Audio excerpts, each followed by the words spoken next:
contextos. De política y políticos, el contexto político. Terca opacidad es el tema que nos comparte esta mañana Luis Fernando Salazar Woolfolk. Luis Fernando, muy buenos días. Muy buenos días, Juan, a ti en cabina, y buenos días al auditorio en general. Al ser preguntado la semana pasada sobre los índices delictivos publicados en lo que va del presente año por el Consejo Cívico de las Instituciones Laguna,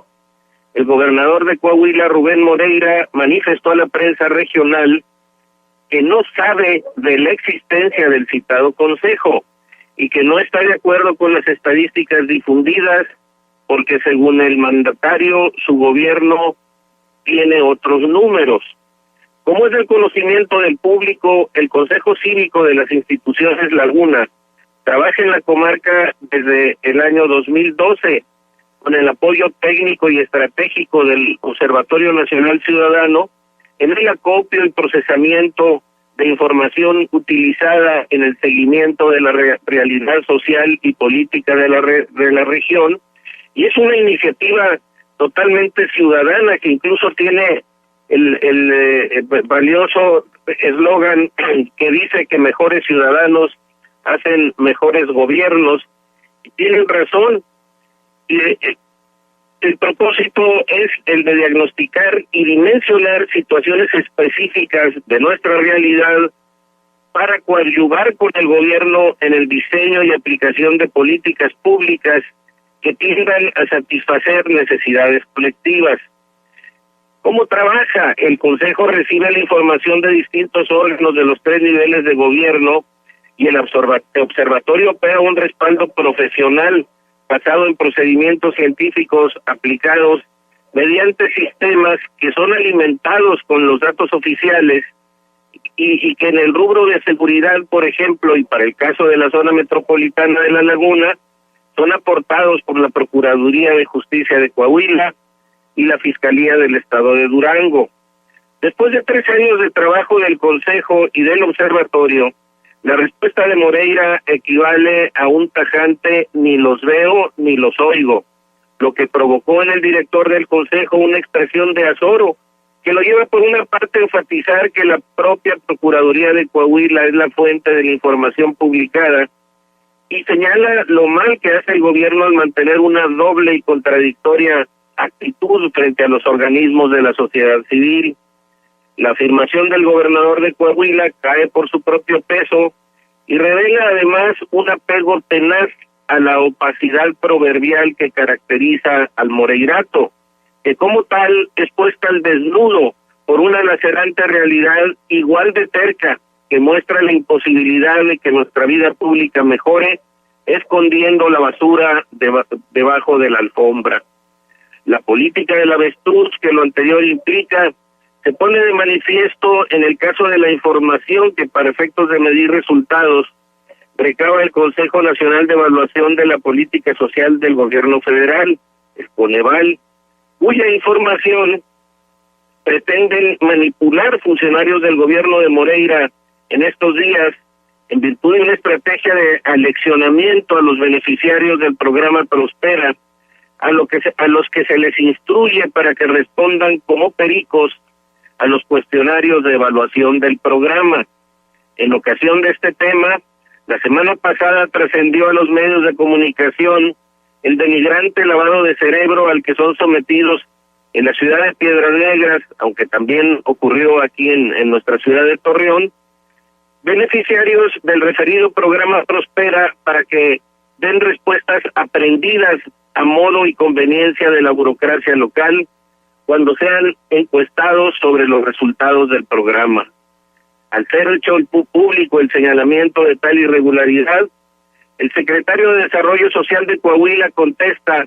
que dicho aleccionamiento no es tal, sino que corresponde a una capacitación que el secretario en cita propone que se aplique a la totalidad de los beneficiarios en el resto del país,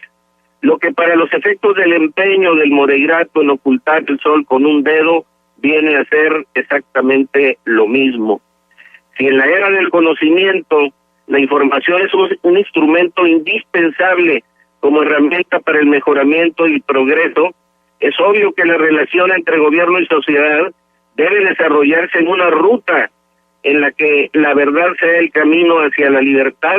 lo que quiere decir que el vivir en la opacidad y en la mentira, con los ojos vendados, conduce en el corto plazo al menoscabo de nuestra calidad de vida y a la larga a la pérdida de nuestra libertad, Juan. Bien, y esto está relacionado de alguna manera con la nota que se publica el día de hoy, y me gustaría conocer tu punto de vista.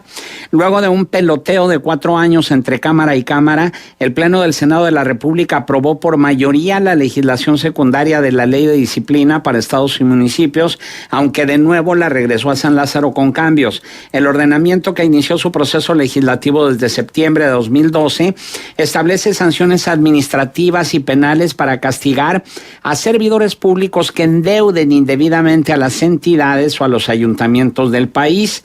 Tras casi 4 horas de discusión, los grupos parlamentarios del PRI, PAN, PRD y Verde avalaron el ordenamiento con 85 votos a favor, 9 en contra de la bancada del PT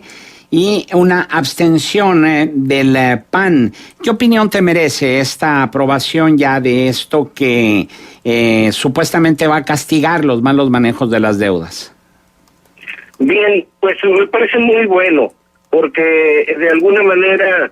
se colma lo que se pretende, que era una laguna en el orden jurídico que no preveía suficientemente el tratamiento al endeudamiento de estados y municipios. La realidad es que, aunque me parece bien que la propuesta avance, y ojalá verdaderamente sea definitivamente aprobada en función de que esas observaciones que se envían a la Cámara de Diputados se superen, se